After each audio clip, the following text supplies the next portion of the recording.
Hi there, guys. It's Andrea here. Welcome back to my YouTube. Just a quick reminder first that Go Get Funding campaign is in full swing, and you can donate by the link in the description of this video. And yeah, I'm very grateful for any help you can give by sharing or donating to the project. We are in a process of collecting funds for the publishing of the book and the book promotion held in a castle on a huge scale, trust me. So, but yeah, feel free to go to the link in the description of this video. If you want to know more or any other topic about my book I have not yet covered, feel free to leave the comments in the comment section and I will get to you. So, I hate using that word and I still use it, but just bear with me. Today's topic, since I started this whole how I do it week, how my creative process goes. So today's topic is going to be the monsters, and I did mention that I have several original monsters in my book. They are generic types you can find in any essential fantasy book or story. There are, again, few of the original ones, because if you do want your fantasy to stand out amongst the sea of writers out there, you do have to have something special and different.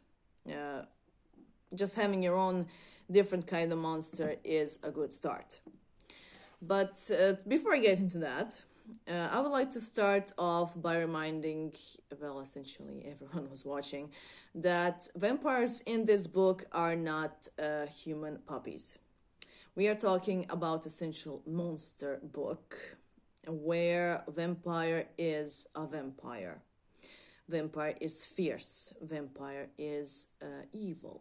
If you look, and then again, it depends on which side you're on, but vampire is evil. Vampire has this twisted mind. Vampire does not blend between human society because for just any other reason other than to feed. It prefers its company of its own kind. There is no romantic relationship between a vampire and a human in my book. They are monsters. Vampires in a book are monsters, but if you think of the old school general idea of what a vampire is. Thus, the monsters and the, well, essentially foes she encounters on her way, on her adventuring, fall into the two categories. So far, I had it at the living type of monsters and the undead type of monsters. But allow me to elaborate. When I say undead type of monsters, that can be considered like her allies, her spies. She can communicate with them. They have their own, I meant it's three several languages for the book. They can communicate. They do communicate. They do work together. As a necromancer, she is capable and well thought of when talking to the undead. There is this thing called the language of the undead in my book. So on that part, you're not gonna see a classical, she's going around with her sword and just slashing through the hordes of undead, because it's a generic fantasy or any other video game thing. More monsters she's gonna have a fight with or encounter as enemies are the ones that I set under the living monsters category, who they again have their own way that they actually came to be, and their own powers and what their special abilities are. So there is fights. There will always be fights, except in my story, there are actually two different things. First of all, the undead are allies. And when I say undead, I mean the whole range of undead monsters. Another thing is the dragons. Now, this is, well, first of all, just to break this a little bit up, this is a figurine I've been collecting from a whole selection of them from a German company. Extremely quality made, and I am extremely happy. I got through own few of these. Many have been since discontinued or changed their collections a lot. So when I do find them, I don't hesitate to buy. This is my last little prize. It's a phoenix, and I love these things. It's just they're not just decorations. They're just incredibly well detailed and fall in the category of toys, but they're not toys.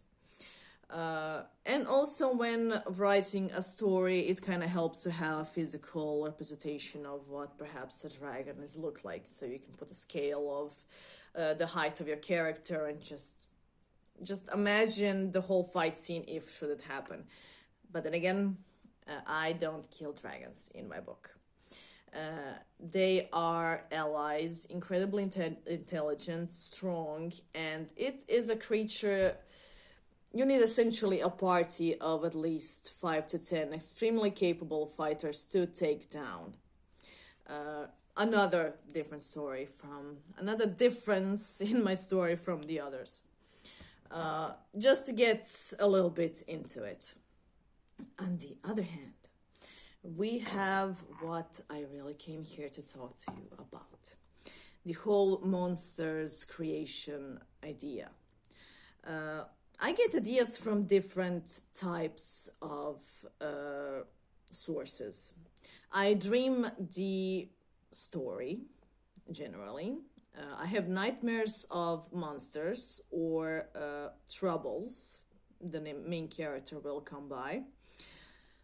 Or get them simply by hearing a word out of somewhere around me that triggers this whole subconscious chest to open and give me an idea of all of a sudden. That's when generally people see me as just rushing to get my backpack and just take out the writing diary and scribble the notes as fast as I can.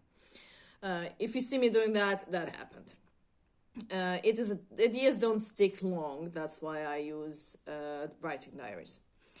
Kind of when I write it down, it stays. Strange.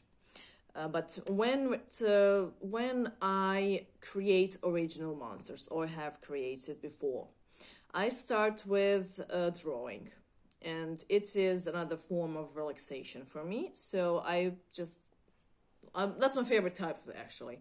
So I take this, I know. For an instance, I could take a figurine of a broken horse thingy. I know this is ancient. And just take few lines from that I might like and just turn it into a monster. I'll get to that later. Turn it into a monster and it's the way my brain works. I'm wired to think that way. My brain sees general objects differently. I've been living in my own world for years, and it did essentially allow me to create something of the size of that map on the wall. So I could again be looking at a figurine like this and just draw a few notes and just, I don't know, take the shape of the head, or I don't know, the mane, or the way that this, whatever the hell this is supposed to be, looks like, and I just sketch it out. And that's when I shut my logical brain completely off. I just allow my imagination to guide my hand into any direction it desires. I don't stop or overthink anything. It is simply when I shut off and think. Followed by a series of ideas of perhaps what would this monster do? What does it look like? What is that, I don't know, horn there for? Is it the origin, the magic, the skills? Does it use magic? Is it magical in nature? Is it from nature itself? Just the whole range of thought that goes into this. Following that, as everything in my book, I give it time to settle and think about it. I leave the notes aside and take it up tomorrow and day after that to simply see how I like what I did with the picture.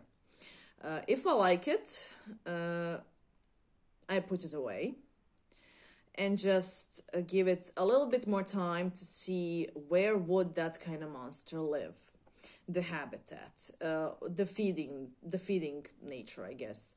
Is it a hunter, or is it more cunning, like trap setter, or just allowing myself to fully create an original monster from scratch. It does start with a drawing and ends with me coloring it, mostly using, yeah, and using solely and exclusively Faber-Castell pencils because I found them to be, for my case, of best quality and what I seek in a colored pencil. Generally, yeah, again, drawing, just shutting my brain off and allowing things to simply roll over and just go as they should.